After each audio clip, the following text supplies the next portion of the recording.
Well, greetings and salutations, everybody. Welcome to my YouTube channel. My name is John Campea, and this is a companion video. What are companion videos? Well, I'm awfully glad that you asked. See, every day on the John Campea Show, Monday through Friday, we take the second half of the show to take your live comments and questions. However, we usually don't have enough time to get through all the live comments and questions that get sent in, so I gather up those questions and we address them here on companion videos. So let's not waste any time, guys. And let's jump right into it. We're going to start getting caught up here with Joshua Waller, who writes, "Hey, John and Rob." Rob's obviously not here today right now. He's not usually here on Thursdays. Anyway, he writes in, being that Wanda was walking around freely during WandaVision, does that mean when all snapped heroes were brought back, they signed the Sokovia Accords? Being that last time we saw prior, she was a wanted fugitive. Okay, so some people have asked that before, or something like that before. I don't think they've given us a clear signal. Now, obviously, the Sokovian Accords are still there because we heard them mention the Sokovian Accords in WandaVision. So it's not like after the snap, the Sokovian Accords went away. But I do think, I theorize a couple of things may have happened. Number one, I think after the snap happened, some people, maybe even some governments probably felt like the Sokovian Accords were to blame. Like if we didn't have, like once everything, all the information came out, they might have said, because the Sokovian Accords split apart the Avengers, and because the Avengers weren't unified and all together, they weren't able to stop Thanos, and we lost half the population on Earth. That's one theory. My other theory is this, and you know, maybe that they then kind of reinstituted the Sokovian Accords, reworked the Sokovian Accords. I don't know. But whatever they did, clearly there are Sokovian Accords in effect when we come to WandaVision. But what happened to getting there, who knows? The second theory is this. Wanda and a lot of those fugitive Avengers were a part of the big battle in Endgame that saved the world and brought the other half of humanity back, saved half the population in the world. So my other theory, although once again, there's nothing I've seen in WandaVision or anything official that can say this is definitively true, is that, you know, they kind of said, you know what, Wanda, yes, you're a wanted fugitive, but partially because of your efforts, you just saved half of humanity. So we're going to give you a pass on all previous infractions. Say we're going to give you a pass on anything that has happened before now. Again, I can't say that definitively, but that is my guess about why Wanda was now at this point just kind of walking around. So that's my guess. We'll see if they address it at some point in the MCU. Thanks a lot for that, Joshua. Next up, Antithesis writes, "Hey, John, Dirty Harry's probably my all-time favorite movie. 5 years later, and in several films they did, 50 years later, I think the movie and characters still have cultural relevance. He's a strong male lead, anti-hero and anti-PC, anti-BS. What's your opinion of the film and role?" Well, listen, I remember, I want to say like 8 years ago or 9, I was doing a panel in Austin. And we were specifically talking about Clint Eastwood films and the history of films, and Dirty Harry is obviously a big part of that, in as much as his old Western stuff. And I've loved those movies. Now, granted, I probably haven't seen any of those movies in over 10 years, granted, but there's an interesting thing about Dirty Harry. Dirty Harry, like a lot of other media, was a product of his era. A Dirty Harry movie today would seem ridiculous. I mean, part of the reason is, and listen, I say this as somebody who really loved like all that era of Eastwood films, including Dirty Harry, but the thing is, you realize that's nothing like what police are, like nothing like what police are like at all. And I think it would come across as maybe a little silly and ridiculous if it were tried to be done today. But again, you got to understand it was a movie that was a product of its time. And so whatever. Now, again, maybe if I watch it today, it may change my thoughts. But yeah, I remember just loving those movies. I mean, who didn't love those movies when we were watching them when we were younger? Anyway, thanks for writing that in, Antithesis. Windwalker 57 writes, and tipped in like $20. Thank you, Windwalker, for supporting the channel on that level, man. He writes, "After seeing the huge and growing Disney Plus subscriber base, I got to thinking, They could leverage the rest of Disney. What about a higher price subscription that includes Disney Plus, Hulu, and ESPN? Well, as a matter of fact, that already exists. They do have that package deal out there that you can get now if you want. I'm talking about Hulu and ESPN Plus being a part of it. Plus, movie ticket vouchers. I don't think they have the right to do that. Park passes and maybe some merch. I don't think they ever... Here's the thing. I think for them to run that business properly, they need to see it as its own business. It's under the Disney umbrella, yes, but they need to look at it and function it as its own business. I don't think you're going to see them doing things like sign up for Disney Plus and get a pass to... Because here's the thing. One day's ticket at Disneyland costs more than an entire year of Disney Plus. One day ticket, depending on the ticket that you get, one day at Disneyland can cost double what you would pay annually for Disney Plus. So Disney Plus isn't about to give out park passes for you signing up for Disney Plus. That's like saying buy a hot dog, we'll give you a Lamborghini. Like it's not it's not a zero-sum game. You know what I'm talking about? So they probably won't do that and probably won't involve merch. But here's the thing. Them getting 100 million subscribers already, like tripling their pace where they thought they would be at right now. This is the message that Disney is hearing. We don't have to do anything. We don't have to come up with any gimmicks to try to get people to sign up. People are signing up to our service at a breakneck, record-setting pace that far exceeds our wildest expectations. Now, look, if they only had like 20 million subscribers right now, let's say they were behind where they thought they would be, then they would be in a position of, we got to think of some gimmicks. We got to think of some things that might entice people to sign up. Maybe, you and a friend sign up, a third friend gets it for free or something like that. But when you're in a position of strength like they are right now, they're like, oh my God, we're like years ahead of where we thought we'd be. They don't have to do anything to sweeten it up, to sweeten the deal. They simply don't need to do anything. So I don't think we're going to see them doing too much more Windwalker, and especially like $8 a month. And it's going to go up. That price is going to go up. You bet your bottom dollar it's going to go up. But I mean, it's a really good value for what you're getting. So yeah, I don't think you're going to see them doing any kind of stunts like that because they just know they don't need to. Anyway, Jared's Reviews writes, 1 of 5. Here we go. Hey, John. So I got a funny story leading to a question. So I'm the movie guy in my family, where my family comes to me asking what's a movie they should watch and if they should see it, because I see the newest movies that come to theaters, and with how much it costs to see a movie, they want to know, how was it for me? Well, one day my dad and his wife asked what movie they should go and watch, and I suggested, The Lighthouse. That's not a good one to suggest. That's it's just not because it's not beautiful and artistic, but you got to know the movie like The Lighthouse isn't going to be for everybody. But anyway, so I suggested The Lighthouse. I was a big fan of the movie and wanted everybody to see it.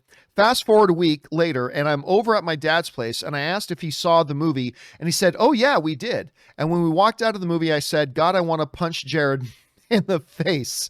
He really hated the movie and said that I sent him to see the worst movie of all time now. So my question is, is there a movie you suggested someone to see and they really hated that movie you suggested? My bad. I thought this question was going to be 5 out of 5 length. Love the show. Well, thank you so much for that, Jared's Reviews. Yeah, here's the thing. You got to keep in mind when people ask you for recommendations, you've got to try to think of things that they would like. And you got to understand the movie The Lighthouse, while Willem Dafoe is brilliant in it and Robert Pattinson is brilliant in it and all that kind of stuff, it's very artistic and whatever, and it appealed to you a great deal. You got to understand, you got to be aware that that movie is not for everybody. That there are a lot of people there's a lot of average film goers that are going to walk into that and would completely hate it. You got to be aware of that. So be very careful about when people ask you to recommend, don't just tell them what you want them to see. Try to recommend something that you think they would actually enjoy. But anyway, there's that. Is there a time that I recommended a movie to somebody and they ended up absolutely hating it? I honestly can't think of a time. I'm sure there's a movie or two I told my, oh, you know what? Yeah. Yeah. My mom hated A Quiet Place. I was like, no, oh, we got to watch Quiet Place. And because that's the one that like everybody I know enjoyed. So I really thought, understanding my mom's tastes, I really thought my mom would love A Quiet Place. And we were home at the one Christmas immediately after Quiet Place came out. And yeah, she hated it. So there's one I can think of there, Jared. There's one I can think of. So yeah, my best advice is, when people ask you for a recommendation, instantly try to think of recommending something to them you think they would like, not necessarily a movie you want them to see, because that can get us into trouble. Anyway, thanks a lot for writing that in, Jared's reviews. Appreciate that, man. All right, next up. War Doctor 10 writes, hey, John and crew. I finally got around to watching Tolkien the other day, and wow, brilliant, absolutely brilliant. Nicholas Hoult is stellar as Tolkien. If you haven't seen it, I highly recommend it. It's currently on HBO Max. Yeah, I saw that, obviously, because I'm a huge Lord of the Rings guy. Lily Collins is in it, by the way, Phil Collins' daughter, and I love Lily Collins. Anyway, and I love Nicholas Hoult. I did not have the same reaction to the film as you did. No, I didn't hate it. I did not hate the film. I thought it was okay. I thought it was very creative about looking at the events in his life and his, with the war and all that kind of stuff as well, leading into seeing what were his influences. But at the end of the day, it didn't quite work nearly as well for me. And I can't remember what their exact beef was, but I know the Tolkien estate, like his family and estate, disavowed the film. Like they disavowed it outright. And I can't remember. I just remember covering that story a couple of years ago, but I cannot remember now what their issue was. But listen, at any rate, if any of you are fans of like Lord of the Rings, you want to see a story about the guy who actually created it, Tolkien is a good one to go and check out. I thought it was okay. I didn't have the same reaction to it as you, but that's the beautiful thing about film, War Doctor, is that we all have our own different interpretations of it. Film is art. It hits us all in different ways. And this one hit you in just the right way. And I celebrate that, man. And I'm glad you enjoyed it. All right. Next up, we've got Big Dog LT writes, one of two. Hey, John and Rob. Rob wasn't obviously here today. I need your help.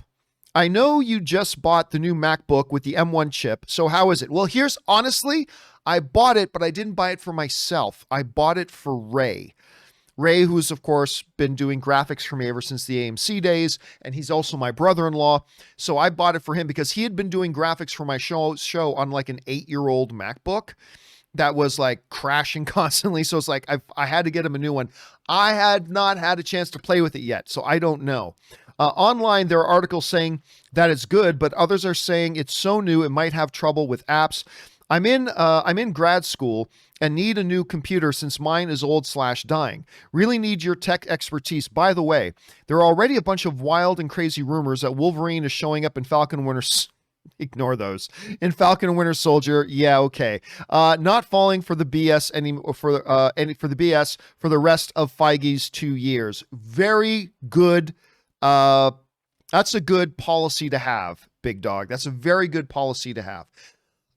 Now look, I haven't had a chance to play with the new MacBook, either the Air or the Pro. We got Ray the MacBook Air M1 chip with the now there are different variants of the M1 Air that you can get. You can get one with 7 graphic cores. We got one with the 8 graphic cores. We also did soup it up to 16 gigs of RAM. It comes default with 8 gigs of RAM. We got it with 16.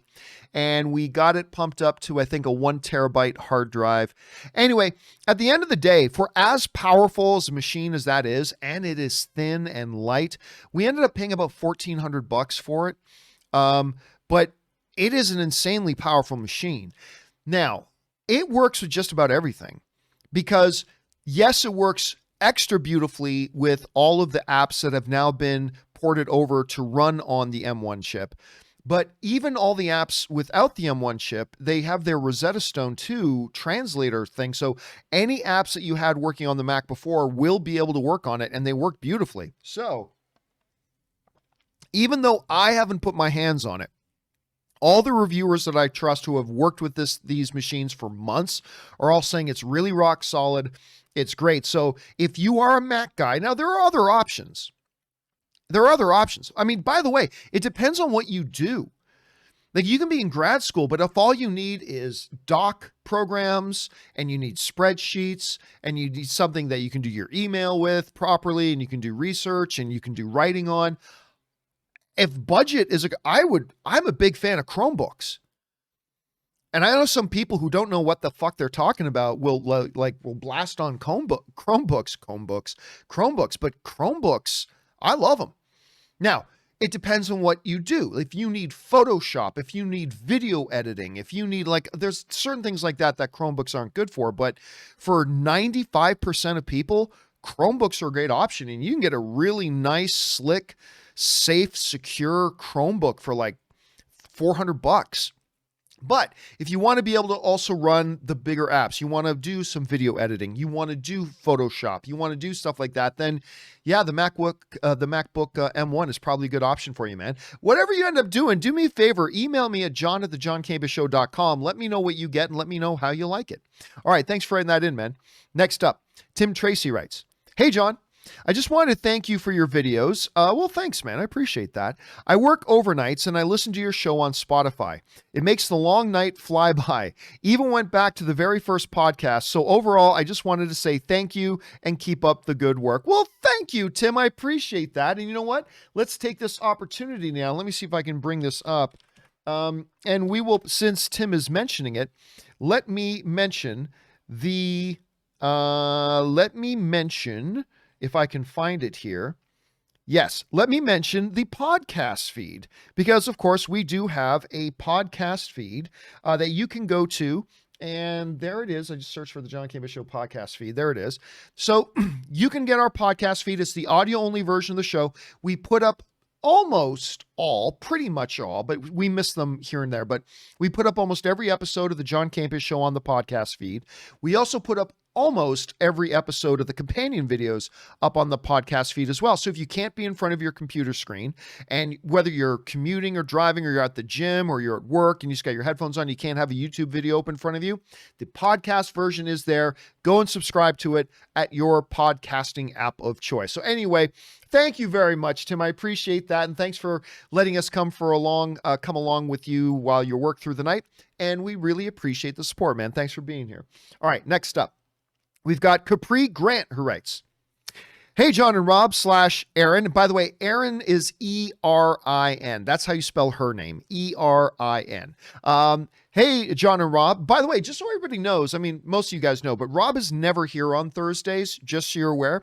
Anyway, whoever is there at the time of reading this, "I've been thinking about my business, and my question is, do you think that we'll get a Shang-Chi trailer within the next month and a have to play, Do you think we will get a Shang-Chi trailer within the next month and a have to play in front of Black Widow? And a half, I'm not quite sure what you're talking about. But anyway, let's go to Shang-Chi here. Let me just double check here. The release date for Shang-Chi is coming up, July 9th. So what are we in? March, April, May, June, July. Do I think we'll get within the next month? Yes.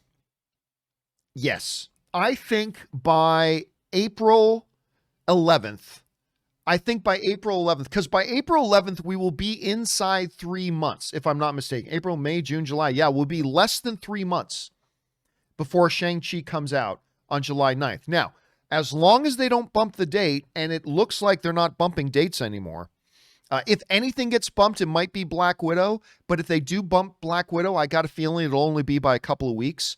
But it doesn't look like they're bumping anything anymore. So if Shang-Chi does hold that release date, and I think it will, then yes, I do suspect we're seeing. Now, if what you're asking by and a have to play, if you're asking me if they could play it in front of Black Widow, well, then that would make sense.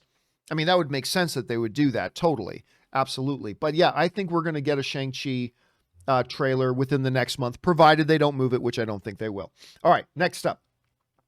Dre to the Dub writes, "So I cannot stress enough how much I love this show, Resident Alien. Oh, I've only seen the first 3 episodes. I'm in love with it. I'm in love with the first 3 episodes. I might have heard it mentioned on your show once, but it's become one of my favorite shows right now. It might even crack my top 10 because it cracks me up more than anything else has for a while. I watched the first 3 I binged the first 3 episodes, and I totally adored it. Alan Tudyk he's a treasure. Alan Tudyk is an absolute treasure. I love this guy. The concept of the show is great. I never read the original graphic novels apparently it was based on. I never even knew about them before the show came out. But it is, for those of you who don't know, Resident Alien is literally about an alien that crashes on Earth, takes on the form of Alan Tudyk, and there's a little kid, he's trying to fit in this town, but there's one little kid in town who can see him in his true alien form. It's really funny. It's just a joy to watch. I've only been able to watch the first 3 episodes. I will get caught up on the rest, but I've been really enjoying it too, man. All right, next up.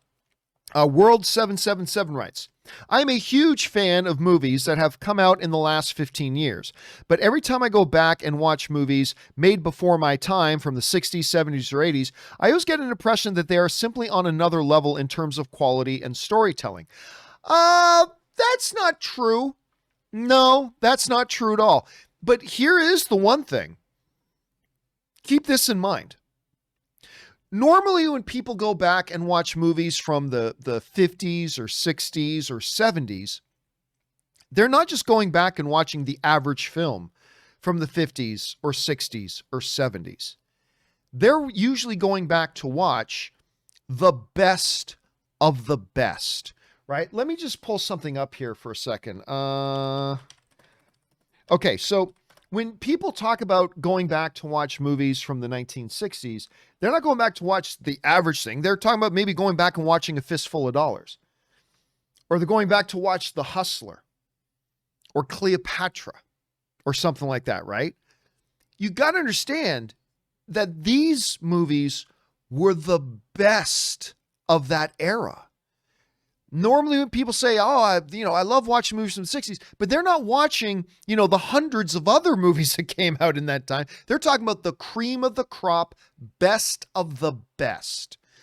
And sure, what happens is that people watch movies from a certain era, and if they only ever watch what are considered the classics, the best of the best from the era, then you developed a very skewed impression of it's like, wow, films from that era were awesome. Well, no, some of them were awesome, but those are the ones that people go back and watch.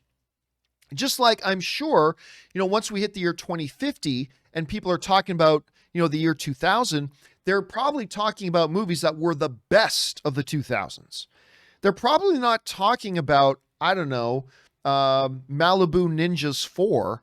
They're probably not talking about, the movies that even we don't talk about anymore. They're probably talking about the best of the best of the best that that era had to offer. So it can become a little skewed. Just keep that in mind. Just keep that in mind.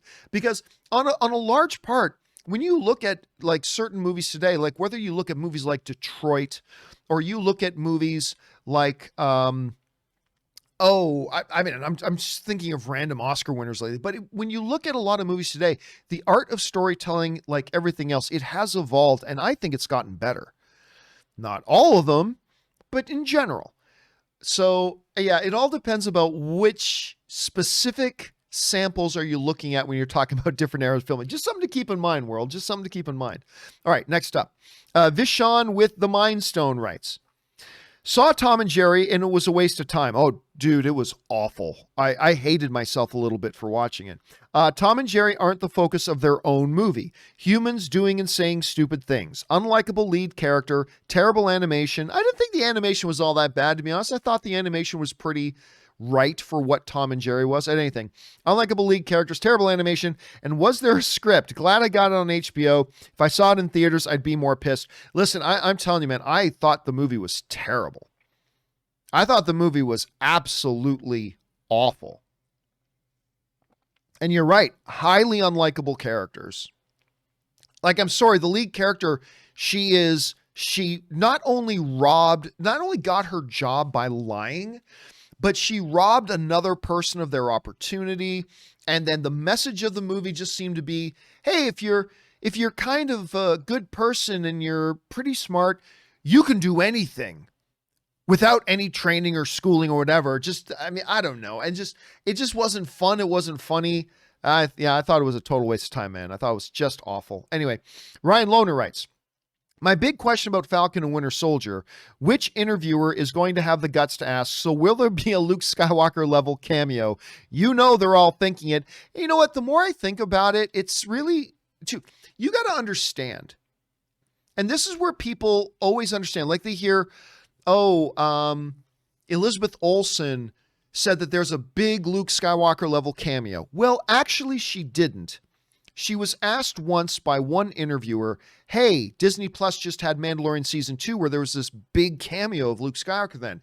Is there something like that in WandaVision? And she just said, yes. And she could have been talking about White Vision. She could have been talking about Evan Peters appearing, whatever.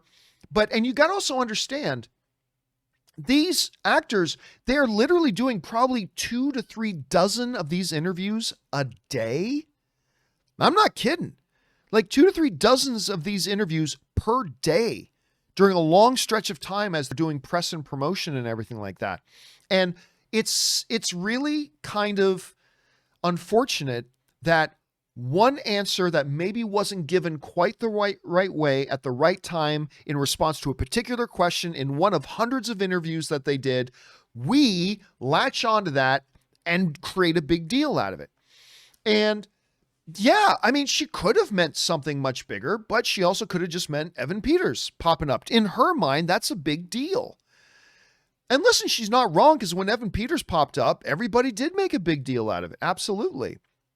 But anyway, so yeah, I wish people would keep that in mind. But yeah, will somebody have the guts to ask them that question? So is there a Luke Skywalker level cameo? That would be funny.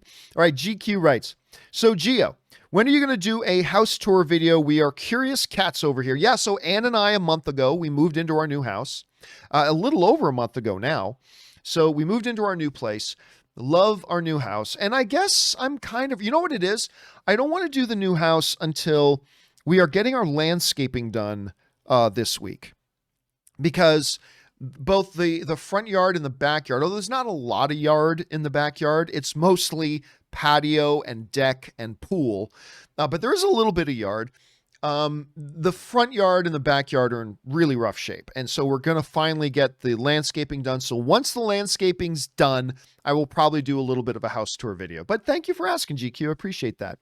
Zeed Habjoka writes, hey John, I'm not a fan of series. Most of them tend to stretch out the story, but Disney's Mandalorian and WandaVision format, 30 minutes, 10 episodes per season, and airing once a week, is the one to like. Short and sweet, and yes, Agents of S.H.I.E.L.D. is shit. Well, I mean, look, I am actually a big fan of series when they're done right. I'm also a big fan of long seasons. Like, I'm a fan of the traditional 20, 22 episode seasons. The greatest shows of all time have been that. And if you have good showrunners who know how to tell a story, and maybe even multiple stories per season, it shouldn't be a problem doing 20 plus episodes. That's not to say that, like, you know, Boardwalk Empire doing 9 or 10 episodes or whatever. Yeah, they're able to do great stuff there too. Absolutely great. So whatever. I don't know. I feel like if you're going to be a show that's like a half hour long, sorry, let me rephrase. If you're going to be one of those shows that has like 8 episodes, then why not just do a movie? If you're only going to make your episodes like a half hour long, why not just do a movie? Like, I feel like, and don't get me wrong, I'm not saying every episode needs to be an hour and a half long, but I'm not even saying every episode needs to be a full hour long. But like with the 32-minute episode thing, when you're only doing 8 episodes, I don't know. I don't like it. Especially when in something like WandaVision, and I loved WandaVision, but one of my critiques of WandaVision is that every episode felt to me, and I swear every single episode felt to me like it needed a little bit more room to breathe. Like they were just leaving stuff on the table and it could have used a little bit more room to breathe. I kind of wish like every episode was at least maybe like 40 minutes long, 42, 43, maybe 45 minutes long, just to give it a little bit extra breathing room. But I don't know. You know what, Zaid? The thing is, we all have different preferences, right? And even though I complain about the length a little bit, the reality is I may be complaining about it, but there are people out there like you who are really appreciating that. And that's, you know what, and at the end of the day, as long as we still like the show, which I did with WandaVision, I guess that's all that matters. So thank you for reminding me of that, man. All right, next up, JMeister25 writes, my mom, who is not a comic book fan, really enjoyed WandaVision, so we committed to seeing the entire MCU before Falcon and Winter Soldier comes out. Wow, that's like 20 plus movies, man. That's pretty big. She enjoyed all of Phase 1, but she was going bananas watching Avengers 1. She said it was better than Jurassic Park 1. I love your mom already, man. You know what? And that, again, that highlights the brilliance. We've been talking about this a lot the last few weeks. The true genius of Kevin Feige and the true secret to the success of the MCU is that Feige has made every IP in the MCU, every property, every series they do, as this can be the first thing you watch. I remember I watched Endgame with somebody who had never watched an MCU thing before, and they didn't feel lost. Did they get every reference? Obviously not, but they didn't feel lost at all. And the references they weren't getting, they didn't even realize they weren't getting the references, because that's the brilliance of the MCU. Every movie, every chapter seems to be done in such a way that this can be your first time here. Like, nobody has to feel intimidated. It's like, oh no, I don't know. Like, can I go and watch that, Ant-Man 3 if I haven't seen any of the other MCU movies or I haven't seen the other Ant-Man things? The answer is yes, you can. Because these movies are designed in such a way that you can come in at any point, enjoy it, hopefully enjoy it enough that you'll want to go back and watch all the other ones. And your mom is a great example of that. And by the way, since the first Avengers is my all-time favorite comic book movie, kudos to your mom, man. Kudos to your mom. All right, next up, we've got Lee Mallinson, who writes, a bit disappointed there hasn't been much Snyder Cut in your news section lately. Well, that's probably because there hasn't been any Snyder Cut news, not real news at any rate. Despite all of the videos released and the marketing ramp up, is this a conscious decision not to promote the movie or a sign that you're stepping away from movie news to focus on Disney? Oh, that's bullshit. Don't be so stupid. Anyway. Let's talk about that for a second. The last legitimate piece of news regarding Snyder Cut was the trailer. When the trailer dropped, we covered it, made it a big topic on the show. We discussed it, whatever. There hasn't been any legitimate news about Snyder Cut since. There hasn't been. I mean, Falcon and Winter Soldier has put out 4 or 5 TV spots and trailers. Have we covered any of them? No. Coming to America too, before it launched, they put out like 3 or 4 TV spots and promo videos. Did we cover any of them? No. The last real bit of news about Falcon and Winter Soldier that we actually covered was when they dropped the trailer. I mean, that was the last time we really made it a topic. Now, we talked about Falcon and Winter Soldier on the show earlier today because somebody wrote in asking about, like, with WandaVision being what it was, how is it going to compare to WandaVision? We talked about that. But that the reality is there is no news for, and there shouldn't be. Like, if everything is going well and everything is going according to plan, if you're a studio, there shouldn't be any news, because right now you're in that period of time before the film comes out where no news is good news. Any other news is usually pretty negative.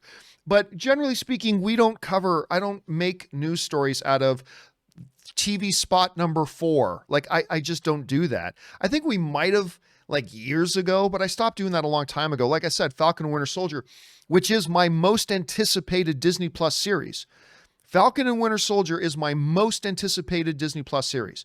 Have you seen us cover any of their TV spots, character spots? No, we don't cover them. So we didn't do it for Snyder Cut either. So there's that. Anyway, Simon Blakemore writes, hey, John, are you going to go watch Zack Snyder's Justice League in a cinema? No. I've seen Justice League already. I am very curious about Snyder Cut, though. Like I said, out of all of the films he's done, there's only ever been one single movie Zack Snyder made that I didn't like. That was Sucker Punch. I have liked or loved every other single movie he's made. And I am, unlike a lot of other people, I am a big fan of Zack Snyder's DC sensibilities. I'm absolutely in love with Man of Steel. You guys know I think it's one of the best comic book movies ever made. I really liked Batman versus Superman more than I think most people, whatever. But it's a director's cut of a movie. It's going to be, it's more than just a director's cut. Let's be honest. It's more than just a director's cut, but for all intents and purposes, it's a director cut of a movie I've already seen. So, am I going to rush out to a movie theater to go see it? No. Right now, there's only 2 movies I plan on seeing in theaters in the immediate future. That's Kong versus Godzilla and Mortal Kombat, both of which are Warner Brothers films. But other than that, no, I'll just be watching on HBO Max, like most people will be when it finally drops. All right, next up. Super Dudes writes, "Hey, John and crew. To think a year or so ago, we were complaining about too many trailers in front of movies. 30 plus minutes is ridiculous in my opinion. And now I kind of miss having them in front of my movies. Can't wait to get back to the theaters." Oh no, it's true. And actually in my documentary, Movie Trailers, A Love Story, we specifically have a chapter all about just how many trailers play in front of movies in theaters. And it is ridiculous. Like, I like trailers as much as anybody, but like 20 something minutes of trailers is ridiculous. And I personally really don't like it myself, but I would take them happily if it meant I could be going back to the theaters right now. So I'm with you on that, Super Dudes. All right, next up. Tanu writes, "You mentioned that you wished Universal got X-Men, but was that possible? From my understanding, Fox had the movie rights only, a licensing agreement. Fox had the movie rights only, a licensing agreement, and that can't be sold. So if Universal bought X-Men, if Universal bought Fox, X-Men would have reverted to Marvel, Disney regardless." That is incorrect. So here, I find a lot of people misunderstand how this works. And so here's the gist of it. Think of it in terms of sports contracts, right? So what Fox was not allowed to do, Fox was not allowed to take the license they have for X-Men. So let's go back a couple of years when Fox wasn't owned by Disney yet, all right? What Fox was not allowed to do was take that Fox X-Men license, that they have licensed from Disney and from Marvel. They can't take that and sell it to somebody else. They're not allowed to do that. Disney agreed to give Fox the license in exchange for whatever they got back for it, but it wasn't transferable. They couldn't take that deal and then sell the license to somebody else. That they could not do. However, somebody else can own Fox. The best way I know how to explain it is to think of it in terms of sports contracts, right? Okay. So let's just take a famous athlete for argument's sake. Let's say Michael Jordan, all right? Go back to when Michael Jordan was playing. Michael Jordan had a contract with the Chicago Bulls, right? So he's got a contract with the Chicago Bulls. Now, if somebody else comes along and buys the Chicago Bulls, Michael Jordan still has his contract with the Chicago Bulls. With Disney buying Fox, if Universal had bought Fox and they had done what they said they were going to do, that they were going to keep the Fox company in existence and keep it running and operating, then Fox would still have the license to the Fox X-Men, to the X-Men characters, because it doesn't matter who owns them, right? If you lease something out to a company, it doesn't matter who owns that company. As long as that company exists, as long as that company is still an incorporated entity. And remember, in the United States, a corporation is basically a person, right? So as long as Fox, 20th Century Fox, the movie studio, was kept intact and was still going, then the lease was still valid. The license, I should say, is still valid to Fox. Now, if Universal had gotten Fox and dismantled them, then the X-Men rights would have reverted back to Marvel.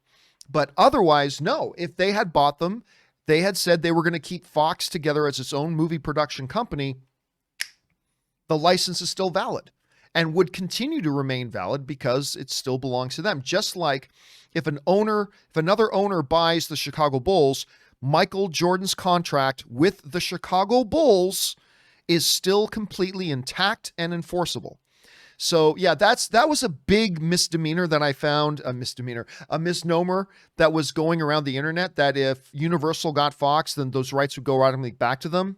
That's not the case. That's not true. They would have stayed there as long as Comcast, I should say, as long as Comcast, who also owns Universal, as long as Comcast kept Fox together, then all legal contracts that Fox had with anybody are still intact and still enforceable. So that's how it would have been, but it's all moot. It's kind of pointless at this point because they didn't get it. They did go back to Disney, and the rest is history. All right, good question. Thanks for asking, Tanu. Next up, Tanu writes, I still don't get why it was called the Hex. Should have been called Wanda Wall. A vision to Wanda, because maybe you're going to be the one that says it. And after all, you're my Wanda Wall. Yeah. What part was it in the show where they actually first referred to it as the Hex? Was it Darcy that called it the Hex? Oh, that's because it was in the shape of a hexagon, right? So hex, magic, hexagon, isn't that? But was it Darcy that came up with it in the show? I think it was Darcy that came up with the show. I can't remember example, but Wanda Wall. All right. Orange Hand writes, how well does Mortal Kombat need to do critically and financially to get a sequel? I think its budget is around $70 million.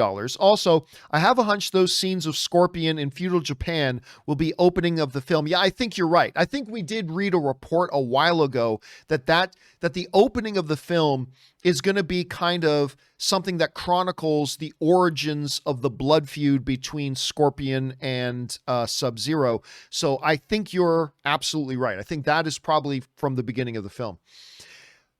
Listen, we're living in an era right now where it's very, very difficult to say because look, Mortal Kombat isn't going to make anywhere near the money in theaters that it would have a year and 5 months ago, like pre-COVID. So not to mention it's going to be dropping on HBO Max at the same time. So that's going to deter some people from going to the theater anyway. So I don't think Warner Brothers is going to be looking at the results of Mortal Kombat in the traditional way. They're going to have to look for what their other markers are. What are their other milestones? What are the other metrics that they can look at? Because the traditional, just look at the box office numbers, well, that doesn't apply right now. A bunch of people will be going back to the theaters as soon as they're open, but a bunch of people won't be yet. It's going to take a whole bunch of people like Aaron Cummings. It's going to take a bunch of people a longer period of time to ease back into going to theaters. And on top of that, they're also dropping it on HBO Max. So I think they're going to be looking at a combination of things between, how many people did go to see it in theaters? Sure, but we understand the box office numbers won't really be reflective versus, how many streams did it get on HBO Max? Did we get new subscribers from it? I'm not quite sure what their metrics are going to be, but it'll be different from what the traditional ones are. All right, next up, the Wakandan Forever writes, we don't need a black Superman. There are diverse characters studios haven't used yet. Before Black Panther, the average movie goer didn't know about King T'Challa. It made $1 billion and is the best film of all time. All else fails. Update Meteor Man. Well, look, here's the thing about Superman. And by the way, everybody's acting like it's a foregone conclusion that J.J. Abrams' Superman is going to be a black Superman. Nobody has said that. Just be clear. Like, they very well may do that. But just be clear, as of right now, nobody has said that's what they're doing. Like, nobody from J.J. Abrams has said that this is what they're doing. So maybe they aren't, but maybe they are. The thing about a black Superman is, no, we don't need a black Superman. But we don't need another Superman movie at all. We also don't need a white Superman. Everybody who makes a Superman movie or a Superman TV show tells a different iteration of it and kind of makes it their own with things that are different from the other Superman things that came before it or that came after it. And if one of the things that they want to try to make it just a little bit different is, like, let's say it's black Superman instead of white. that doesn't interfere with any of the core values that make up Superman and who he is and what he is. So let's change this up a little bit. And we'll say, instead of this alien organism having white skin, this alien organism has dark skin instead. I mean, it's not, do they need a black Superman? No, but they don't need any Superman. They don't need a white Superman. They don't need an Asian Superman. If they want to try something a little bit different, because so far, every single iteration of Superman on the big screen and on the small screen has been white. There have been black iterations of Superman in the comics, but on the screens, everybody who's done it has done it white. So why not try it a little bit different? Now, is it what I would do? No, probably not. I would probably go more traditional and do probably a traditional white Superman. That's just because I'm more of a traditional guy. But is there any problem with somebody doing a black Superman? Absolutely not. Like, I seriously have to question somebody's motives. It's like, it's not an issue about whether you would make a white Superman or a black Superman movie. My question becomes if you have a problem with it. And if you have a problem with it, then what's your agenda? Like, why is it a problem? Like, I would do a white Superman, but I got no problem if they want to do a black one. You want to try something different? Try something different. If it works, great. If it doesn't work, oh well, there's going to be 20 other people making Superman properties over the next 50 years. So it doesn't matter. They can all do different things. I just don't understand why anybody has a problem with it. I am offended that they're doing something different. It bothers me. Why? Why are you bothered? Well, it doesn't matter. So why are you bothered? Why are you letting it offend you and her? And I know you're not offended by a Wakandan, but I'm just saying I just get confused when people say it offends them. It bothers them. Like it's tearing them up. They're just on the internet every day. How dare you do a black Superman? How dare you do a black Superman? It's like, what's your issue? Like, seriously, what is your malfunction? Anyway, whatever. To each their own, to each their own. But do they need to do a black Superman? No, absolutely not. They do not need to do a black Superman any more than they need to do any Superman. That's kind of my take on it at any rate. Anyway, Jesse writes, holy crap. I can't believe how much I'm liking Superman and Lois. As someone who fell off the Arrowverse a few seasons ago, this show has made me more excited about the Superman character than I've been in a while yet. And look, everybody knows I hate what CW did to Superman. I hate that they turned Superman into a bumbling jobber. I hate them for that. And so I had zero interest in Superman and Lois. And I gotta say, the first 2 episodes have been way better than I expected. They're actually pretty good. And I'm still expecting them to totally crap the bed. I'm totally expecting them to drop the ball and they're going to mess this up somehow. But give credit where credit is due. The first couple of episodes have actually been pretty damn solid.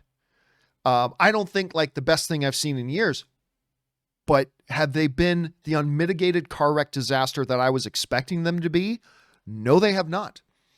And I haven't watched episode 3 yet.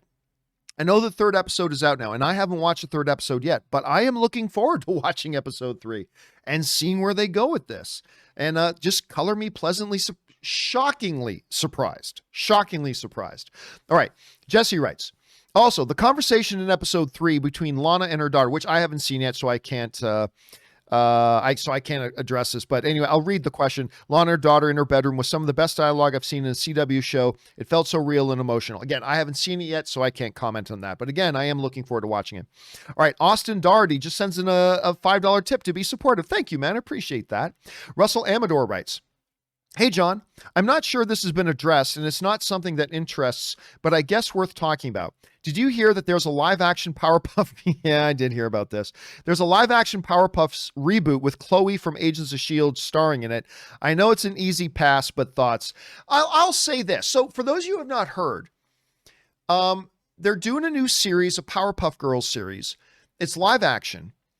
And basically what it is that these are now the Powerpuff Girls kind of grown up.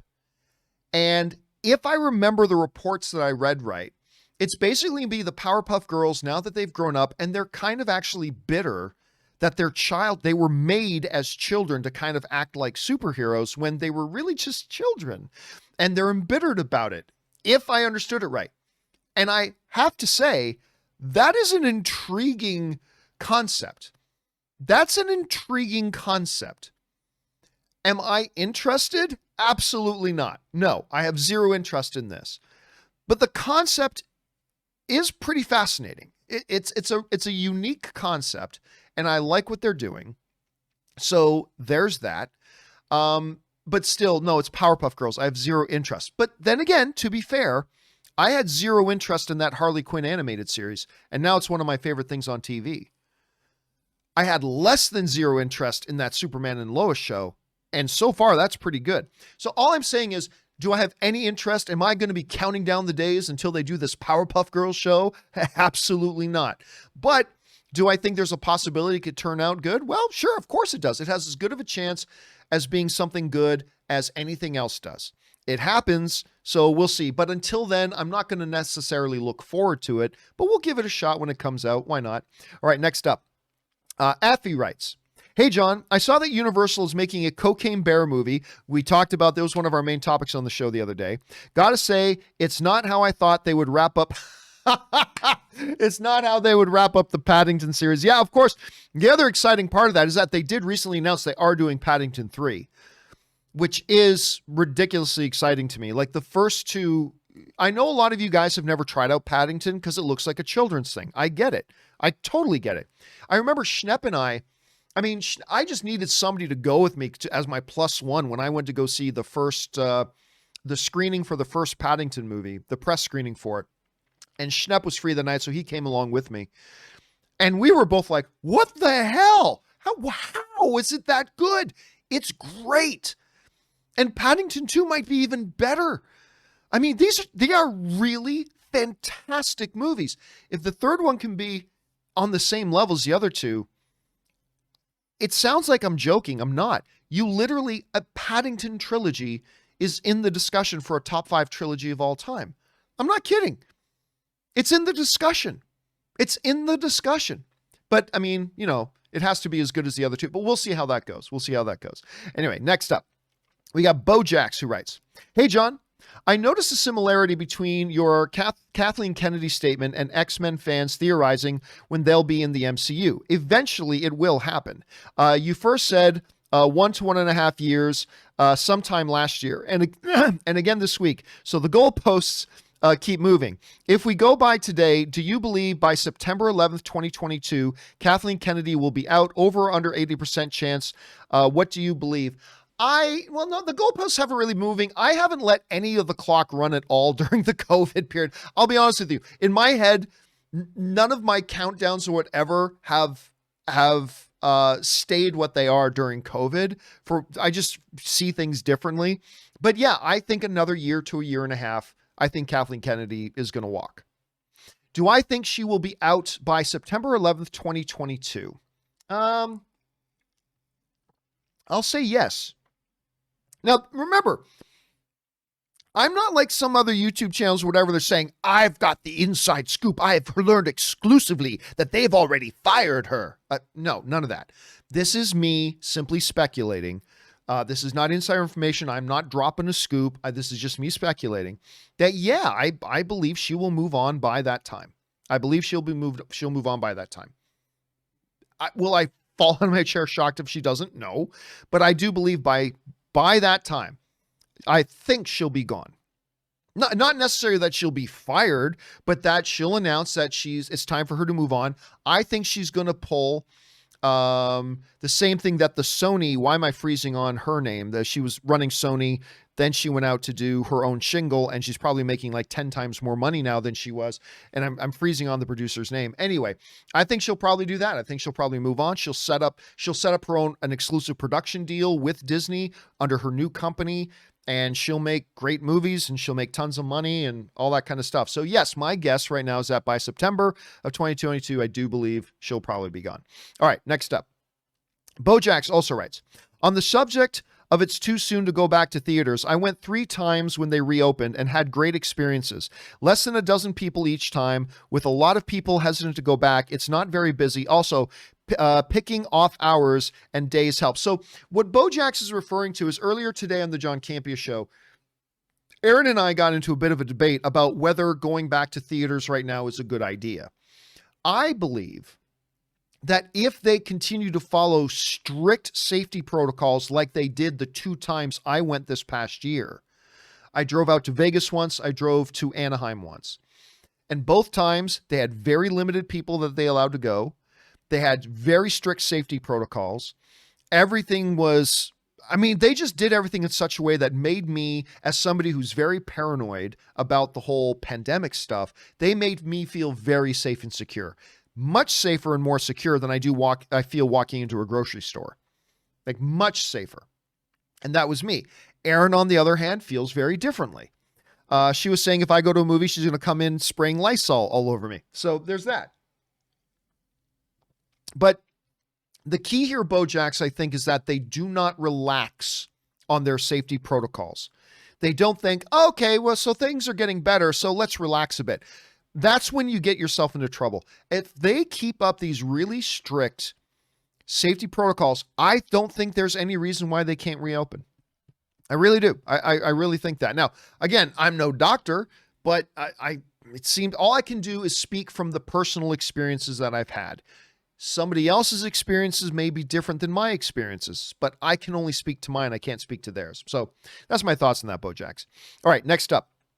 Throg Venkman writes, John, movie Trailers A Love Story was a wonderful film. Thank you, Throg. I appreciate that very much. I had to buy it from Amazon. Please find time to make your next project. Artistic expression is therapeutic, and time keeps on slipping into the future. Well, you're right, man. You're right. I first of all, let me again say thank you to all of you guys who have got movie Trailers A Love Story.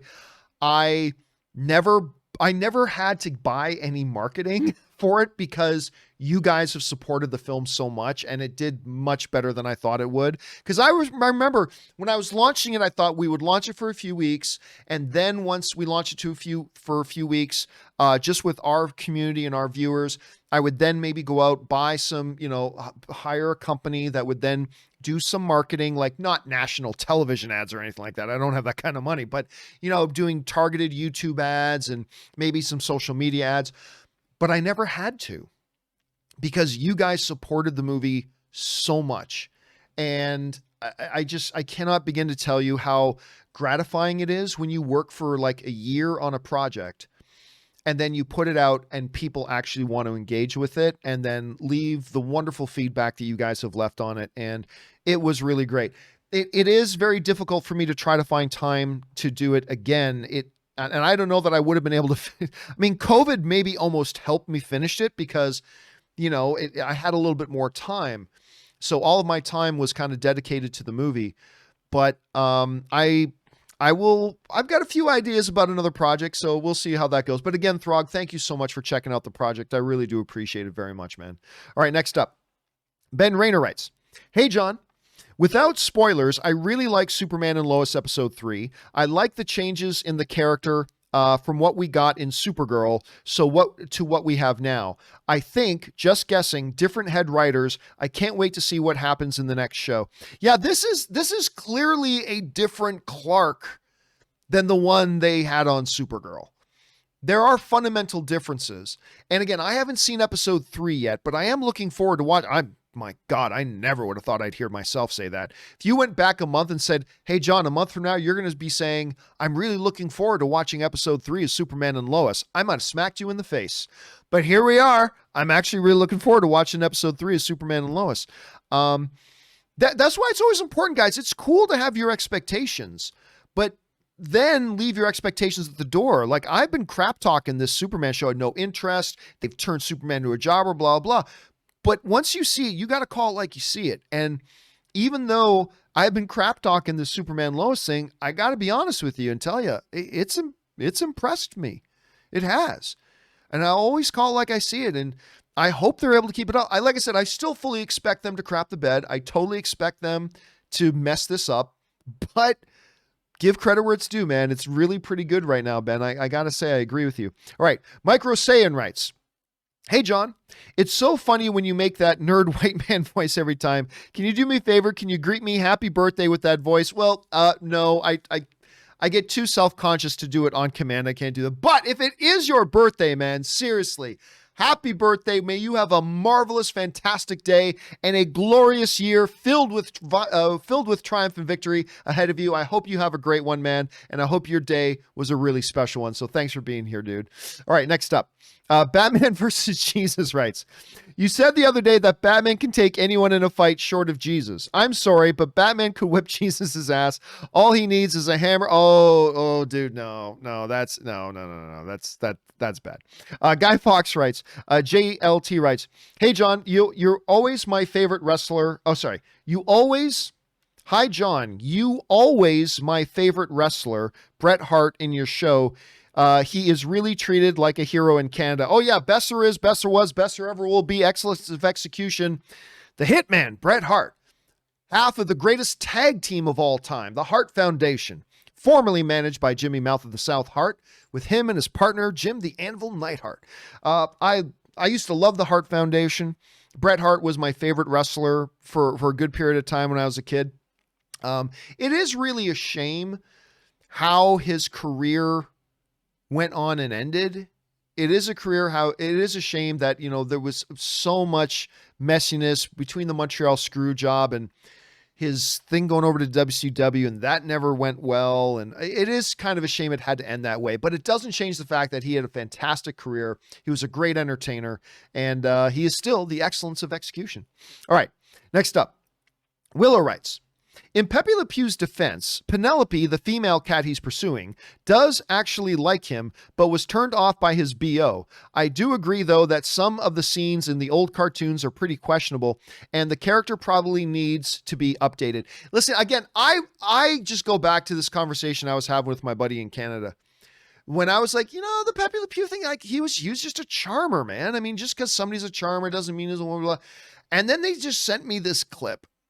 And just watch this and tell me what you think. And they sent me a clip that is a legit clip from one of the old shows. And it's like, he's literally physically restraining a woman from getting away from him and locking her in a room so she can't escape him so he can have his way with her. And I'm like, okay, yeah, that's problematic. Yep, it's problematic. So I went very quickly from being I didn't care. Like, look. This is what I said the other day. I'll say it again. Nobody gives a shit about Pepe Le Pew. Anybody pretending like they give a shit about Pepe Le Pew right now is fucking lying to you. Because I have not heard one person mention Pepe Le Pew in the last 15 years. I haven't heard one person. So anybody out there right now who's getting on some high horse and beating a drum saying, how dare they do this to our beloved Pepe Le Pew? Shut the fuck up. You haven't said the words Pepe Le Pew out of your mouth in a decade. Nobody cares about Pepe Le Pew, so I didn't care whether or not they're going to have him in any sort of movie or not, or whether he was gone. I just didn't care. I was just thinking, though, when I first read about it, it's like, come on, was Pepe really all that bad? I mean, really, are we making a big deal out of nothing? But admittedly, I was saying that having not really gone back and watched, because I'm like everybody else, I haven't said the words Pepe Le Pew in a decade. So, let alone actually watched a Pepe Le Pew cartoon probably since I was a kid. So I just remember him as just being this charmer. He's just this charmer. You know what I mean? Maybe a little aggressive, but it's charmer. And it wasn't until it was put back in front of my face, I was like, okay, no, that's problematic. Like, I'm sorry. Once you get a clip of the character physically restraining a woman trying to get away from him so he can force physical contact with her, you don't have a floor to stand on anymore. You simply do not have any basis to argue it anymore. And if Disney says, or whoever, Warner Brothers, Looney Tunes, whatever, says that, yeah, this character is a problem and we're just not going to use the character anymore, you really can't argue it. Like there's simply not a platform to argue against it from anymore. I mean, I suppose if you really have a political agenda, you can kind of try to force it if you want, but once you watch a cartoon of a character there's a woman trying to get away from his sexual advances, and he literally locks the door so she can't get out. The argument's over at that point. There's no more argument. So if they had left the character in Space Jam, I wouldn't have objected. I just don't care. I don't care about Pepe Le Pew. I certainly wouldn't have objected. But the moment they do take him out and you watch these clips, there's no longer any argument that you can make. It's kind of cut and dry. But anyway, but the fact of the matter is, I don't care about Pepe Le Pew, and the reality is nobody else does either. It's only that something like this comes up and it just becomes the banging drum for people to voice whatever their agendas are on it. So I really don't care. I really don't care personally. I can only speak for myself though, Willow. I can only speak for myself. All right. The wonderful Muffin Ass writes in and tips in $20. Thank you, wonderful Muffin Ass, for tipping in $20 and supporting our channel on that level, man. All right. Which Star Trek crew do you prefer? The original series or Next Generation? In what ways do you think the original series is better? The same with the Next Generation. My Trekkie friends always seem to like one over the other. There doesn't appear to be a general consensus for who is better. It's hard to say because, look, as a kid, my mom would have reruns of Star Trek on the original series. Obviously, the original series was before my time, but she would have the reruns on of stuff like that. And because I was a big Star Wars fan as a kid, I would watch anything sci-fi. And I love the original series. But Next Generation, that was the series that I, as a young man, got to watch week to week. You know what I mean? And I still remember it was a big deal in my house because my mom was a big Star Trek fan. And so when the first episode of Star Trek, The Next Generation, was coming out, it was a big night at the house. I still remember we lived on Delancey Drive in Hamilton, Ontario. I still remember the living room on Delancey, and we sat down in the living room and that thing came on and it was weird. It was new Star Trek. I mean, it was odd, different characters. It wasn't Captain Kirk or anything like that. So I will say the one that resonates with me more, and this probably has more to do with my age, is The Next Generation. That's the one that resonates with me more. And now, are any of the characters in Next Generation as iconic as, say, the Trailblazing generation, the original series? Like, there's anybody from the Next Generation that is on the level of Spock? Is Riker as the first officer on the same level iconic-wise as Spock? Probably not. Probably not. And so on and so forth as you run down the characters. But I don't know. That's the one that resonated for me. That's all I can say. And you're right. There doesn't seem to be much consensus around there at all. So it's hard to say. All right. Last question we're going to take right now, because then I think we're at the end of all the questions that came in on the John Campea Show earlier today, and probably all the ones that come after this are meant for tomorrow's show. So I Heart Kaiju writes, okay, John, it's official. When you talked about Godzilla vs. Kong today and compared it to MMA, I started laughing out loud. How you described Godzilla's strategy versus Kong's strategy was very creative and clever. We are proud nerds. No shame here. I'm just telling you, man. You look at it. You look at the tail of the tape, man. You look at the tail of the tape. Both are coming in here with practically undefeated records. I mean, Godzilla took a little bit of a loss. They had to bring him back to life sort of thing, but maybe he's got one blemish on his record. But basically, you're looking at one whose strategy is stick to the outside, stay at range, do damage from the range, strike, evade, whereas the other one, Kong, wants to get on the inside, get within heavy blow range, all that kind of stuff. It's pretty there. All I know is this. I cannot wait to see this movie. And this is another one of those things where I didn't even care about the movie until I saw that trailer. And that trailer was a work of art. It is my favorite trailer since the Logan trailer. You have to go all the way back to the Logan Johnny Cash Hurt song trailer to find a trailer that I think is actually better than this Godzilla vs. Kong trailer. And I didn't even care about this movie until this trailer. But that's how good it is. I am now beside myself with excitement to see this movie. That's what a good trailer can do. And that's what it's done for me. All right, guys, for everybody else from Cody, Hunt Films, Jonathan, and others, I know you sent those in after the show was done today, so you meant them for tomorrow's show. They will be on tomorrow's show, and we can't wait to get to those questions. All right, guys. That'll do it for me for this installment of the companion video. Thank you so much for being here and watching this show. Special thank you to all you guys who sent in those questions. Number one, because you gave us great fun things to talk about. But number two, you supported this channel as you did it. And all of us involved here, thank you very, very much for that support. All right, guys, that'll do it for me for now. Thanks a lot for being here. My name's John Campea. And until next time, my friends, bye-bye.